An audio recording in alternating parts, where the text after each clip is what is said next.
ఈ ఎండుటాకును చూస్తున్నారు కదా, ఇది ఒకప్పుడు కొమ్మపై ఉంటూ ఉండేది. ఆకుపచ్చగా చెట్టుకు పోషకాలను అందిస్తూ ఉండేది. కాని ఇది ఎండిపోగానే, ఇది పోషకాలను ఇవ్వటం మానేగానే దీనిని పడవేయటం జరిగింది. ఇప్పుడు మీరంతా ఆ మాట నిజమే కదా అంటారు. ఇదే కదా ప్రపంచంలోని చేదు నిజం అంటారు.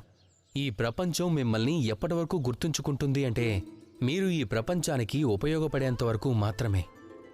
ఇది అబద్ధమని నేను కూడా అనడం లేదు.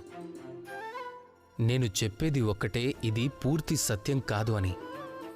పూర్తి నిజం ఏమిటంటే, తమరు తలుచుకుంటే ఈ ప్రపంచానికి ఎల్లకాలము పోషకాలనివ్వగలరు.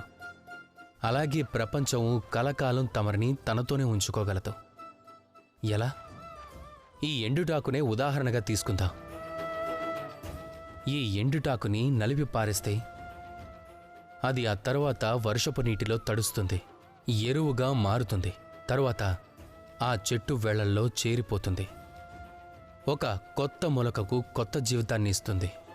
మీరే ఆలోచించండి, మీరు మీ జీవితంలో చెయ్యదలిచిందేంటి?